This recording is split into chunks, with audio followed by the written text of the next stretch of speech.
Ladies and gentlemen, it's time for something special. Something just for you.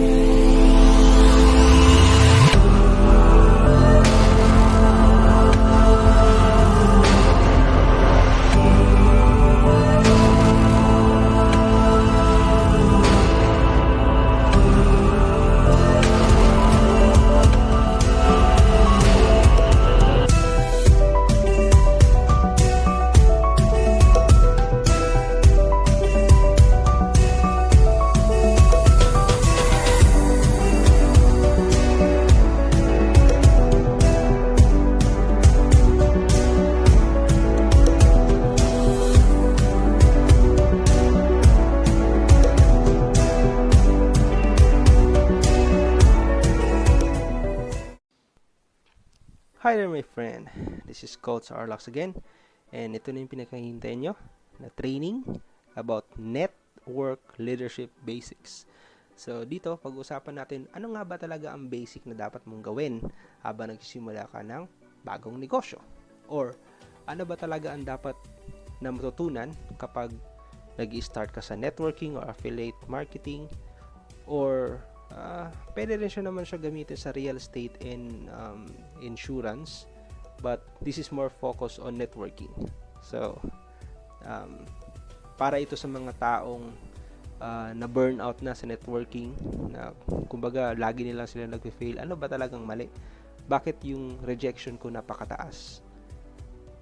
Huwag ka mag-alala, kasi dito pag-uusapan natin ang 90% success rate. Paano ba ma-attain ito? And then 10% lang ng rejection mo. Napakataas, no? Napakadali lang pag finalo mo lahat, makasabihin ko.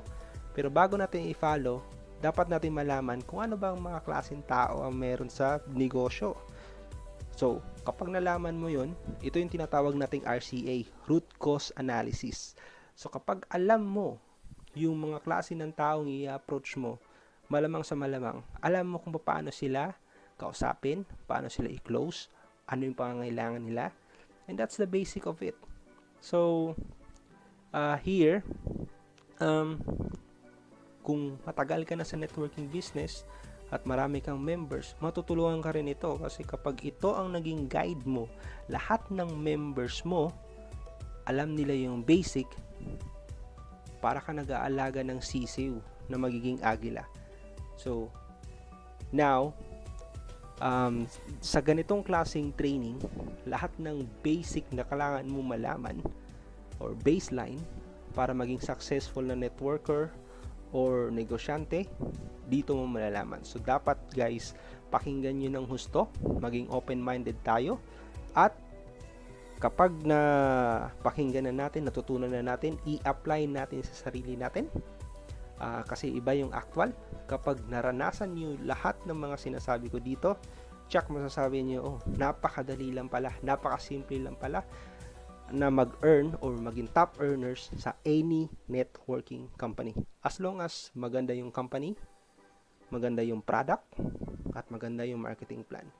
Any one of this, kapag pangit, medyo mag-isip-isip ka na. Kasi malamang sa malamang, baka hindi magtagal yung kumpanya kung medyo may sablay tayo sa documents, sa legalities, or sa kumbaga yung may-ari is hindi networker, or maraming dahilan about sa profile ng company na hindi maganda, or kumbaga yung produkto mo is hindi effective, hindi maganda. So dapat tingnan mo rin na effective siya. Katulad ng the new company that we are in right now, it's a Japan made na product. So definitely pag Japan, hindi basta-basta yan, kasi alam naman natin mga Hapon, gusto nila lagi high quality, diba? So at the same time, regarding the marketing plan, gaano ba ka-lucrative itong marketing plan? Pero hindi mo lang titingnan yung marketing plan na lucrative, dapat bantayan mo rin na yung marketing plan itself is safe. Kumbaga may tinatawag tayong safety net, okay? And regarding on kung binary man yan, meron tayong tinatawag na binary saturation. Yung binary saturation, hindi po yung naubusan ng tao, hindi po yun. What I'm saying here, binary saturation sa payout. Kumbaga nag-overpay yung kumpanya sa dami na ng mga tao, Kumbaga, yung sales is less than na, more than na dun sa expense sa pagbabayad ng mga incentive ng mga distributor. So, dun, dapat natin malaman yun. By the way guys, dito, malalaman natin ang guide, step by step, para hindi tayo ma-burnout, and alam natin kung paano natin titingnan yung mga companies na safe. So, dito, simulan na natin. Okay? So, mag-uumpisa tayo sa 5 types of people in traditional networking. So, unang-una dito, ang mga tinatawag natin na customers or consumer. So, be the first customer of your product and experience and the benefits from it. So, kailangan talaga na ikaw unang-unang customer ng mga produktong binibenta mo. Kasi, for example, paano mo masasabi na masarap yung kape mo kung di mo natikman? Paano mo sasabihin sa akin na matamis yung cake na yan na hindi mo man lang nasubukan? Or nakain man lang. Diba? Paano mo sasabihin sa akin na effective yung product mo na pampaputi kung ikaw mismo hindi mo sinubukan? Diba? Paano mo sabihin sa akin na maganda yung coaching yan kung ikaw mismo hindi mo na-try? Okay. So, hindi lang ito applicable sa sa networking products. Applicable din ito sa any type of business products. For example, ahente ka ng kotse. So, binibenta mo ngayon is luxury cars. So, definitely, dahil ahente ka lang, there's a high chance na most of the agents there, wala talaga silang luxury car. Ang meron sila siguro, ordinary sedan lang. So, definitely, paano mo ngayon ma-experience yun? Mahirap ka makabili kasi mahal. Ganito lang yan kasimple. So, if that's the case, you just need na magpaalam dun sa manager mo. Manager, can I test drive this particular unit na binibenta ko? So, of course, papayag yun. Kasi, sabihin mo naman na para for me na mabenta ko ng maayos yung sasakyan. Kasi, kung hindi ko alam o hindi ko na-experience ito, hindi ko ma-explain ng husto kung ano bang advantages ditong sasakyan na to. So, habang na-test drive mo na yung sasakyan, inikot-ikot mo, malalaman mo ngayon, na-experience mo ngayon, ang ganda, lambot ng leather, ang bilis ng acceleration, ganda ng interior. Kumbaga kung may customers ka, sabihin mo na lang sa customer mo, sir, ang kagandahan nito, so for example, BMW X1 yung bibenta mo. So, kagandahan ng BMW X1, sir, if you're gonna drive this, it's like a sports car, yung bilis niya. So, kung gusto mo ng SUV, tapos with a sports car experience, definitely, this is the one that you're looking for. And aside from that, comfortable po yung leather niya, because we're using a high quality leather. Hatinin nyo naman yung interior, sir. So, it's not just an ordinary thing. You're definitely gonna feel comfortable knowing that you are in the luxury cabin. So, hindi lang siya basta-basta. Something like that na na-explain mo ng gusto kasi nga, ikaw mismo na-experience mo. So, importante guys, bago magbenta, dapat nasubukan mo muna. Okay? So, ngayon, kapag ikaw yung unang customer ng produkto mo, papasok tayo sa pagiging seller or promoter. Okay? So, dito, don't sell sa kadahilanan. Mostly sa mga people, ayaw nilang binibentahan sila. It's a human nature, guys. So, bigyan ko na lang example, mga sarili natin. O kahit ikaw mismo. Okay? Lahat ba na binibigay, ito libre to, libre. Lahat ng binibigay ba na flyers sa'yo, lahat ba tinatanggap mo? Never in your life na tumanggi ka. Diba? Sa buhay natin, admit it. Minsan tumanggi ka na tumanggap ng flyers. Kasi ayaw natin na nabebentahan. O for example, nagwi-window shopping ka, no?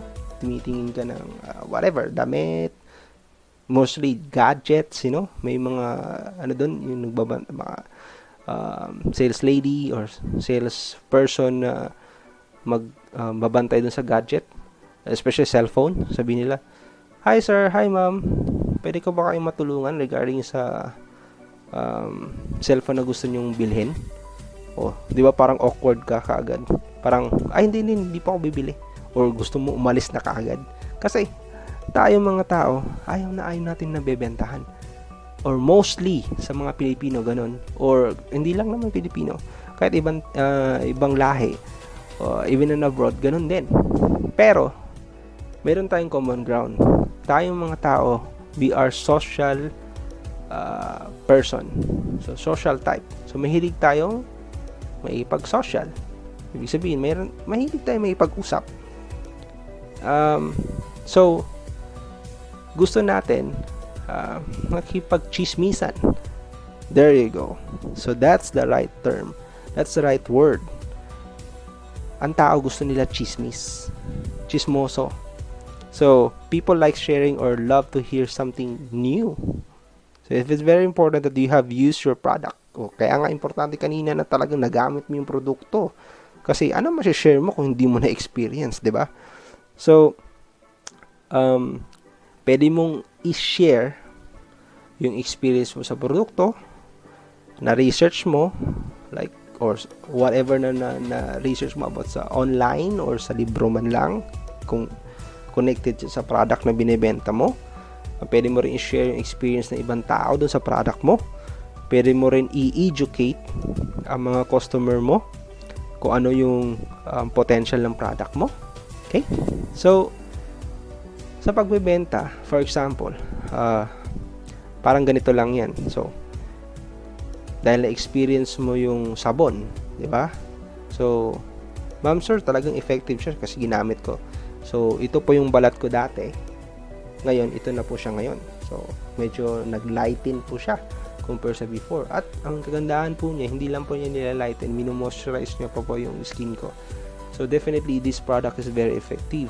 I'm hoping na kapag ginamit nyo din, ma-experience yung na-experience ko.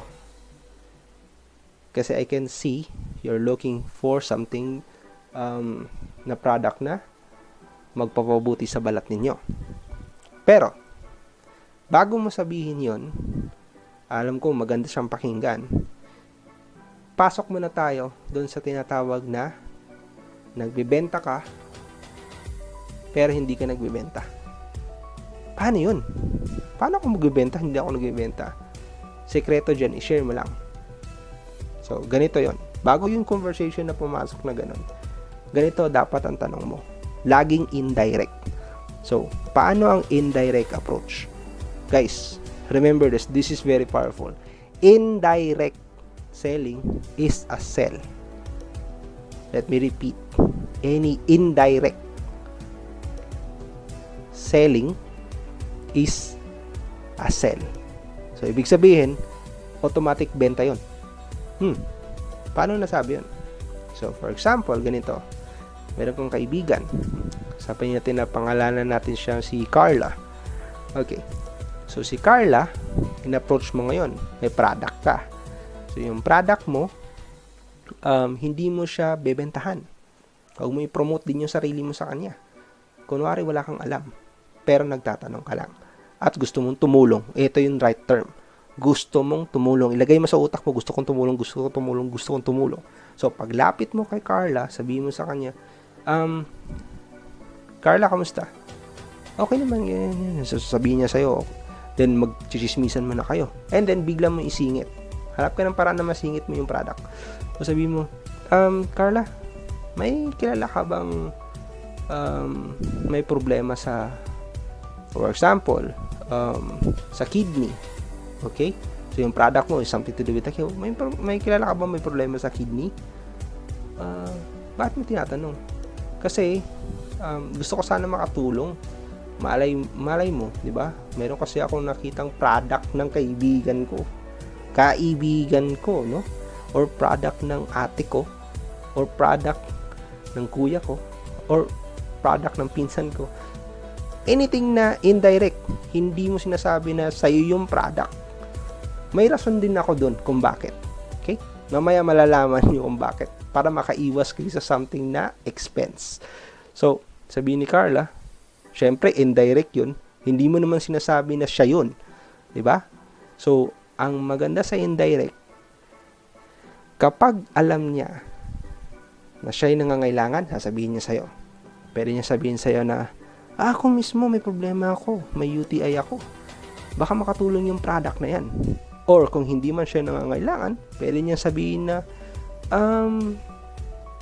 parang yung kaibigan ko, nung nakita ko sa post niya, parang may problema siyang ganun. O so may prospect ka nang bebentaan ng produkto mo. May prospect ka nang pwede mong pagalingin. Okay? Or kung di man pagalingin, tulungan na ma-ease yung pain or yung problema niya. So yun yung good thing. Dapat yung mindset mo sa pagtulong, hindi sa pagkumita.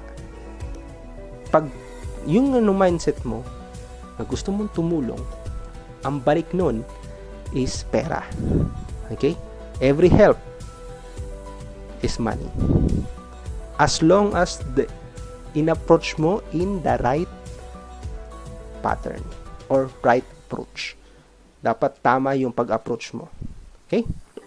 So, pwede niyan sabihin na, yung kapatid ko, yung nanay ko, marami akong mga kaibigan na namumblema sa sa kidney nila. So, marami. So, ibig sabihin, isa lang yung kinausap mo, nagkaroon ka pa ng maraming prospect or maraming pwedeng bentahan.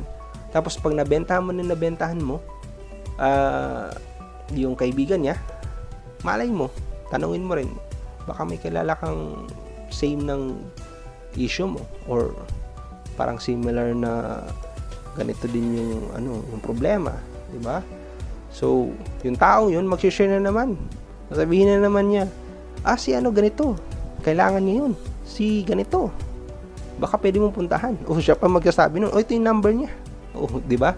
So, doon pa lang, nagdo-domino effect na. Nagdo-domino effect na yung mga bebentahan mo. So, yun yung sinasabi doon na focus in 1, focus in 2, focus in 3. Huwag mo masyadong marami kasi nagdo-domino yan. Kasi yung prospect mo or prospect niya, prospect mo na rin. So, ganun lang yan. Kasi hindi naman lahat ng kakilala ko or kakilala niya, ikilala mo. So, magkakaiba tayo ng kilala. So, kaya nga tinatawag tong network. Kahit wala tayong networking business, lahat ng tao may kanya-kanyang connections or mas kilala sa tawag na kanya-kanyang network. So, kaya nga na-imbento ang networking business kasi nanggaling doon yung sa atin mismo, meron tayong kanya-kanyang connections. Okay? So,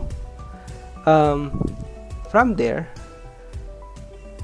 bakit hindi mo sasabihin or most of the time, hindi mo aaminin na sa'yo yung product? Kasi ganito yon. For example, si Carla yung nangailangan, kaibigan mo, close mo. Hindi naman siya nagdadamot ka, pero nagnenegosyo ka. Kailangan mo rin protektahin yung sarili mo. Kasi pwedeng ganito maging senaryo. So sabihin niya, ako mismo, kailangan ko yung product. Okay? Tapos sinabi mo, okay. So, pwede kang bumili sa akin. Sabi mo ganun, okay? Kasi ako, binibenta ko tong produkto ngayon. Tapos, dahil ka-close mo tong kaibigan na to, sasabihin niya, actually, bro, problema ako sa financial ngayon eh. Pero, kailangan ko yung produkto mo. So, kumbaga, hindi na siya naghanap ng paraan kasi alam niya, close kayo, di ba? So, sabihin niya sa'yo, pwede ko bang utangin, utangin yung produkto mo. Pwede ko munang utangan yung produkto mo. Babayaran lang kita pag sa sweldo or pagka pag nagkapera ako. Yun. Problema yun, no? Pag nagkapera ako. So, kailan yun? So, guys, nagnegosyo ka. Hindi ka nagdadamot. Pero, kapag nalugi ka naman, ano pa yung negosyo mo? Paano ka pa makakatulong? Ang negosyo, ginawa siya para tumulong. So, hindi siya charity. So, yung gagawin mo, kasi kaibigan mo siya, syempre papautangin mo. So, sige, Carla, okay, kunin mo na tong product, gamitin mo na, and then, tsaka mo na lang ako bayaran.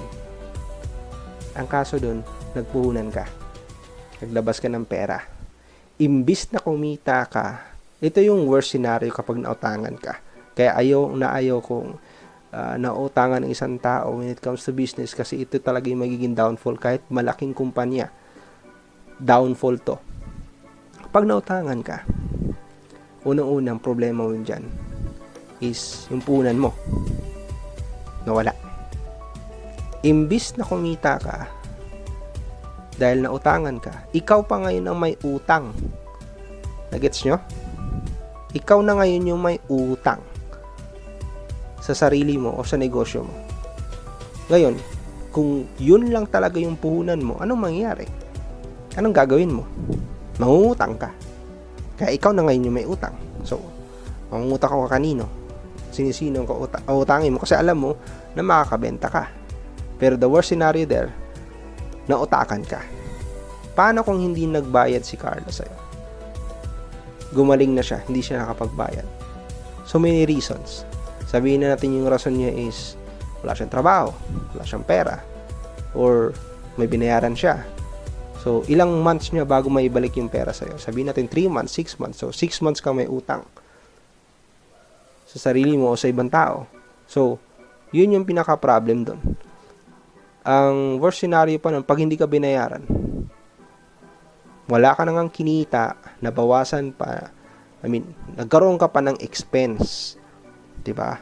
So, namunan ka ng 2,000, okay? Dahil nga, inutang yung 2,000 na yun, ibig sabihin nun, hindi ka lang nawalan ng 2,000, nagkautang ka pa ng 2,000. So, parang doble, no? So, yun yung problema doon. Kaya, kayo, advice ko, protektahan nyo rin yung sarili nyo. Kasi, the more na mas marami kang kikitain, hindi naman masamang tumulong, no?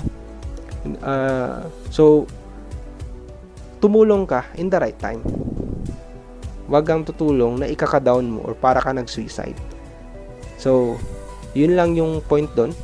Kaya, be careful guys. Be careful. Sa maganda talaga na indirect approach. And then, indirect mo rin na sasabihin na yung product, hindi sa'yo. So, ganito din yung magiging scenario dyan. Kung pagsabihin mo na hindi mo product, pag sabihin niya, ako nangangailangan ng product. So, sinabi mo kay Carla na, okay Carla, don't worry.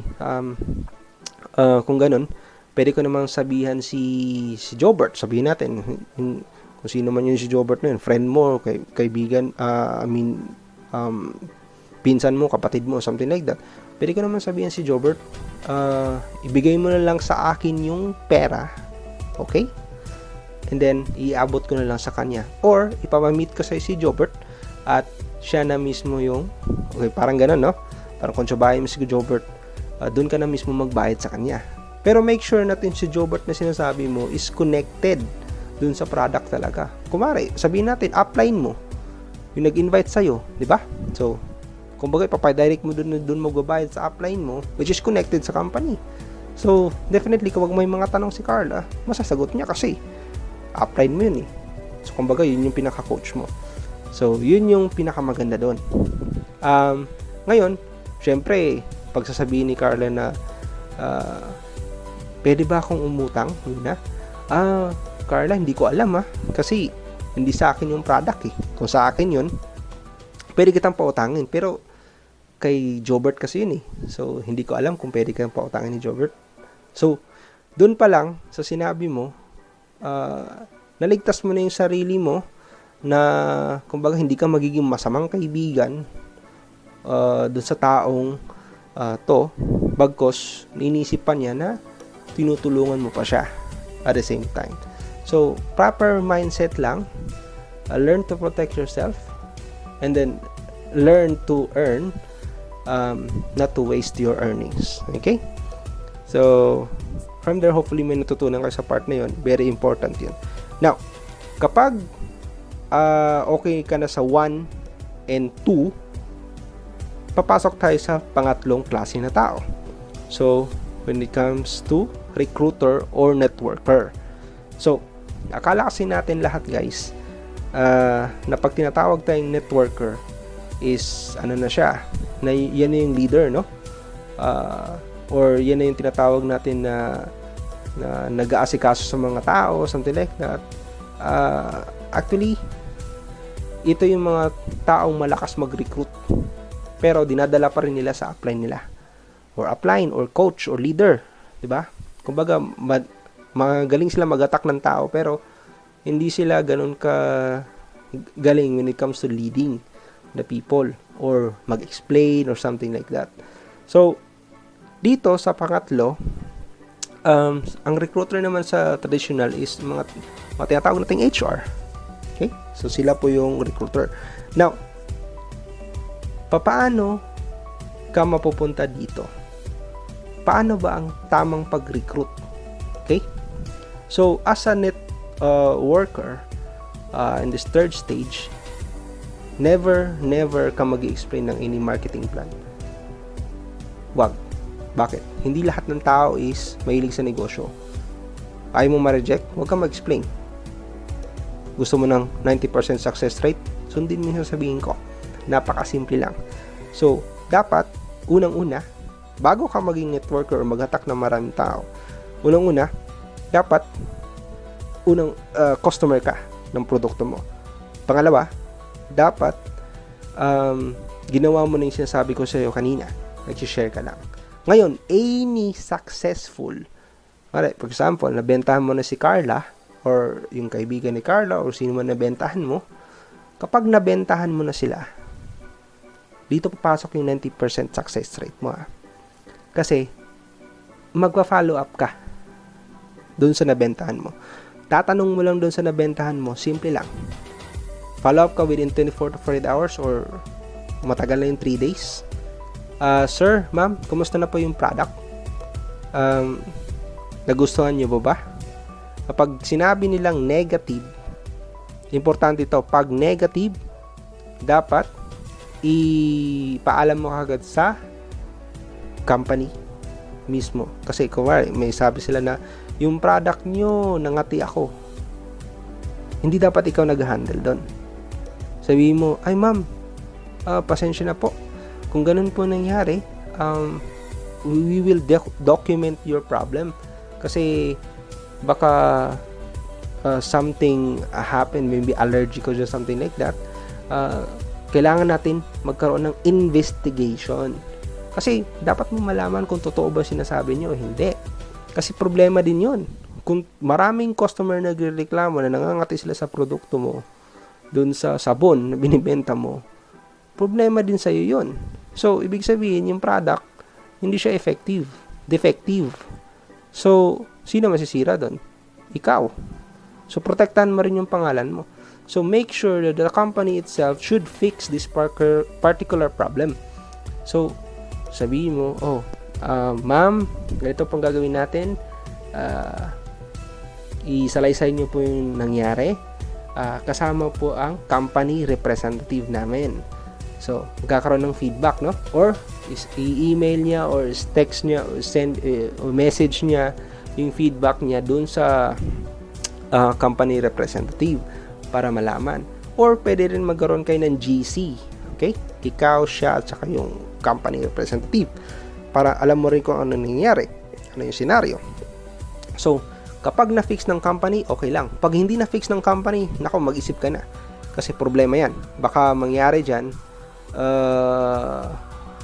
ikaw pa masisi sa huli. So, make sure if yan yung nangyari, alam mo na yung decision mo. Make your own decision. Either lilipat ka na ibang company or magbenta ka ng another product nila na hindi nakakasira sa pangalan mo. So, make sure like that. Ngayon, kung positive naman, ito yung good news, guys. Pag positive, pag sinabi niya, ang ganda ng product mo, totoo talaga, nagpuputi. Alam mo tong siko ko, napakaitim nito. Ngayon, tingnan mo. Kakulay na niya itong balat ko dito sa kamay. So, kumbaga, totoong nagpapaputi yung product mo. Very effective. Positive. Positive na positive. So, dito, 90% success rate ka na hindi ka mare-reject. Kasi gusto niya eh. Tama? So, anong approach mo? Ganito lang. Napakasimple. Sabihin mo lang sa kanya, ma'am, total nagustuhan niyo man yung product namin. Gusto niyo bang magkaroon ng discount? Take note. Ito lang sasabihin mo. Huwag kang excited about sa marketing plan. Sasabihin mo lang, gusto mo ma'am magkaroon ng discount. Yun lang. Sasabihin niya, pag gusto mo isang bagay, tapos binigyan ka ng discount.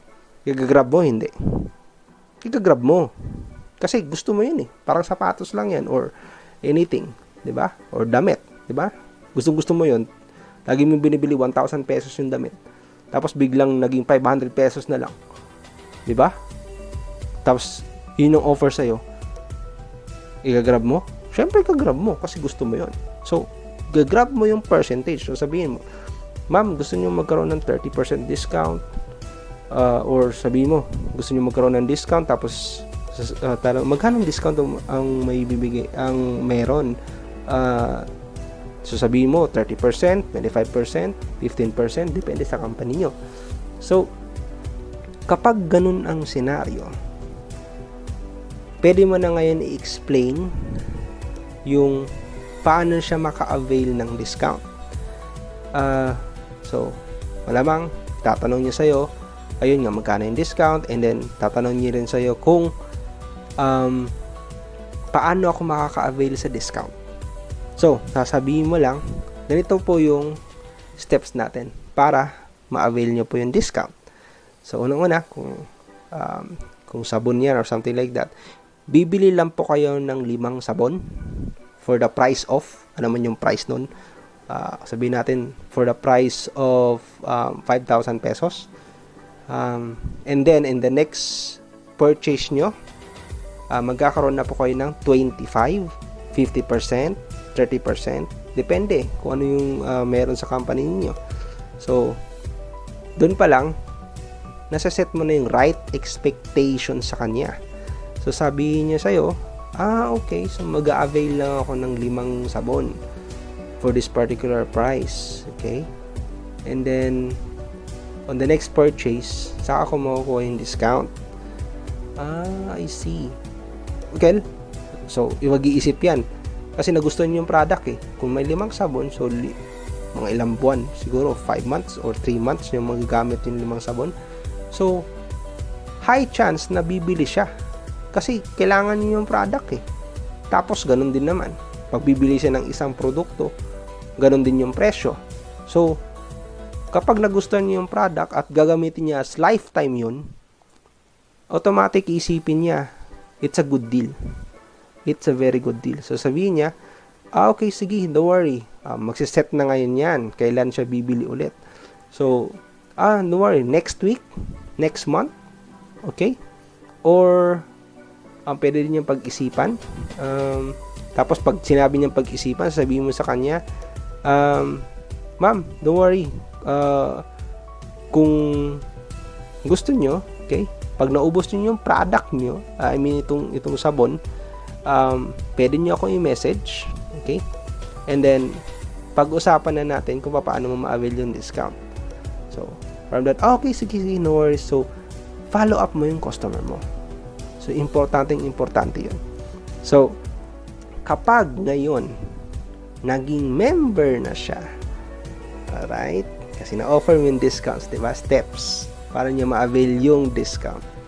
So, nagbayad na siya ngayon, 5,000 pesos. So, pagbayad niya ng 5,000 pesos, guys, make sure na ibayad niyo to sa kumpanya. Huwag kayong scam. So, make sure na ingatan niyo yung integridad ninyo. Okay? So, pag nabayad mo, na-encode mo siya, make sure na encode, meron na siyang username, password, or something like that. Okay? Balikan niyo siya. Pagka balikan niyo sa customer niyo,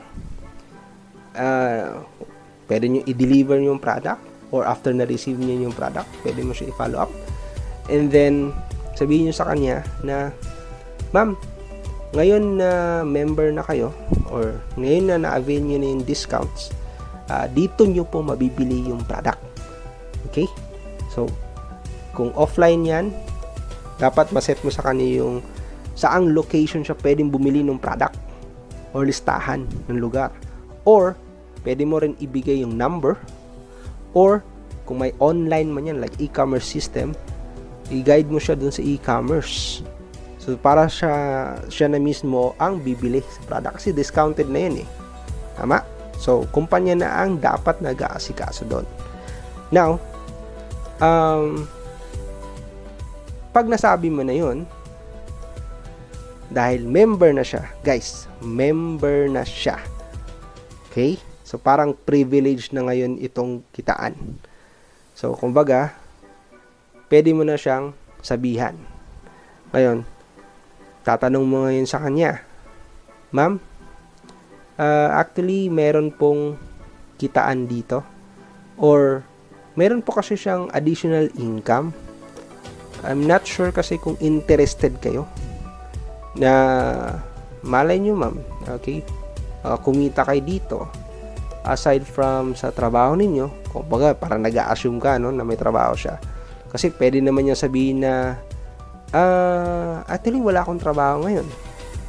So, advantage yun. Pwede mo siya mo-convince ngayon na maging negosyante.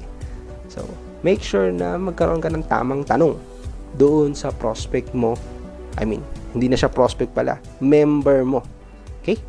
So, ngayon, pwede niya sabihin na, okay lang, discount lang gusto ko. Okay lang yan. Customer mo na siya. So, direct na siya bibili dun sa company. So, hindi mo na kailangan pang, guluhin ba yung buhay niya. So, just guide her so that makakuha siya ng discount sa kumpanya mismo. Okay? Now, kung gusto naman niya ng kitaan, then i-explain mo. Ganito po yung kitaan ng company. Kung hindi ka man marunong mag-explain about sa kitaan ng company, make sure na yung upline mo o dalhin mo siya sa office or magkaroon man ng webinar or Zoom meeting. Make sure na mapresentahan siya ng maayos sa anumang paraan na nakikita mo. Okay? So, doon, kapag naging positive siya, ganda pala ng kitaan dito. Ba't hindi mo sinabi kaagad? Ma'am, hindi po kasi lahat ng tao negosyante. So, ako nag-aalinlangan din po ako sa inyo. Baka gusto nyo lang discount. So, ngayon, nalalaman ko na gusto nyo pala ng kitaan. Don't worry, ma'am, hindi na pa naman huli ang lahat. Ngayon, pwede na tayo magtulungan na mapagbenta. So, ang gagawin lang po natin, the same lang po ng ginagawa ko. So, yung guide na to, okay, kung meron ka ng video na to, ganun din ang ipipresent mo sa kanya. So, mayroon po akong napanood na video. Ito po yung sinundan ko. At ito lang po yung ginawa ko. At ngayon, kumikita na po ako. So, ganun din.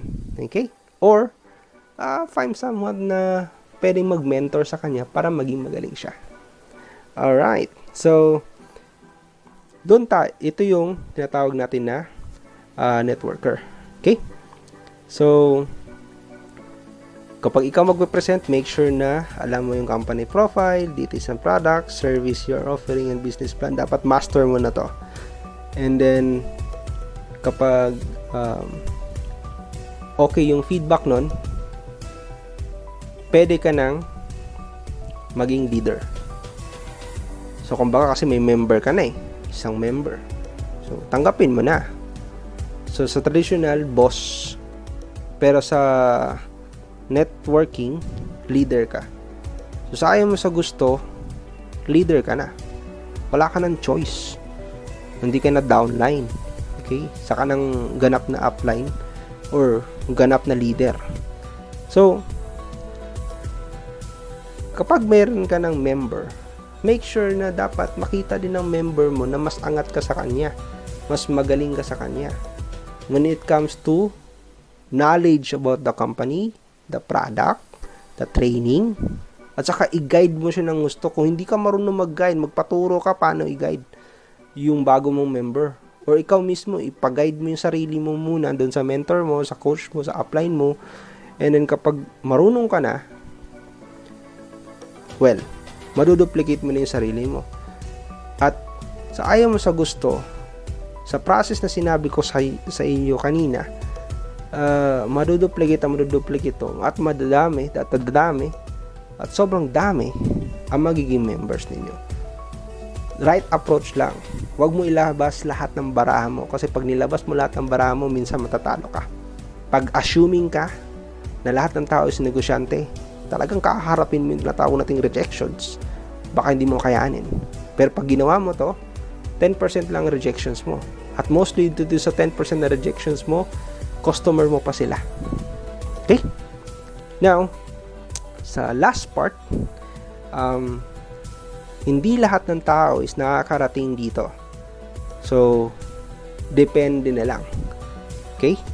Yung last part is sinatawag na consultant sa traditional business. Mentor at coach naman when it comes to networking or sa real estate or sa sa insurance. Okay? So, may mga tinatawag silang ganun. And these are dedicated people who will guide everyone to help achieve individual goals. So, katulad ko, I'm a coach. Dinidikit ko yung sarili ko para makapag-guide ako sa mga tao na matutunan nila yung tamang approach, at gusto ko nakikita yung taong successful. Para sa akin, yun yung treasure. Sa ibang tao, siguro iba-iba tayo ng treasure, no? Iba, material na bagay. Sa akin, ang treasure is itong success. The more na may nakikita ako natuturuan na naging successful dahil sa pagtuturo ko, the more na mas nagiging eager ako, na the more na mas gagalingan ko pa. So that's the reason why I love this. Okay, ito yung passion ko eh. So if ganito din yung passion mo, pwede kang maging mentor coach. Okay? So mostly sa mga consultant, mentors, coach, we have vast amount of wisdom, individual experience. Saka mahilig kami magbasa, sobrang hilig ko rin matuto. And then we studied and achieved certifications and licenses, already successful and willingness to help others. For example, for me, I have 10 years of experience when it comes to business, coach, and being an analyst. Definitely yung experience na yun, hindi nyo na kailangan danasin yung 10 years. Hindi nyo na kailangan danasin yung mga failures din, mga trial and errors na pinagdaanan ko. So I could explain every knowledge that you want, and kayo mismo, if someone has experience, kung ano may experience 5 years, 10 years, 15 years, 20 years, ibig sabihin nun, yung experience niya for 10 years, 15 years, na ipapasa din sa'yo. So yun yung good thing doon, kasi ito, hindi na trial and error yung napapasa sa'yo. Kumbaga, ito na yung results. So yung goal nyo mas mapapadali, kasi wala ng trial errors na normally yun yung dinadanas na ibang tao. So mga mistakes already learned, na correct na. So mga shortcuts, yun na yung pattern na naibibigay sa inyo. So ngayon, kung gusto nyong maging consultant, mentor, or coach, definitely you can. Kung magiging seryoso ka, pwede. So kailangan mo lang idedicate ang sarili mo to help other people. Pag yun yung mindset mo, ganun din naman sa negosyo eh. If yun yung mindset mo, talagang yung pera, okay? Talagang ikaw na mismo yung lalapitan. Kasi when you help others, when you solve problems, money is the next part. So, kada problema na solve nyo, babayaran kayo. So, like me, normally I'm paid 3,000 per hour in the session. So, definitely sa inyo, pwede nyo rin mangyari sa inyo in the future. So, guys, make sure na napakinggan nyo lahat ng mga sinabi ko dito. This is one of the most important part of this training. And then, kapag meron kayong mga tanong or di malinaw sa inyo, pwede nyong balikan sa video na to. And then, you could also comment. I can also, reply sa inyo kung ano man yung mga questions, yung mga tanong nyo. I'm hoping na dito sa particular part ng training na to is may natutunan kayo. Sana makatulong ito, and I'm waiting for the results, guys. Kung meron kayong mga resulta in the future, pwede nyo i-send sa akin via email, or pwede nyo rin advice sa akin via comment as well, para alam ko naman na very effective yung mga sinasabi ko. Kasi yun yung treasure ko, guys. Your success is my treasure. Okay? Now, see you in the next slide.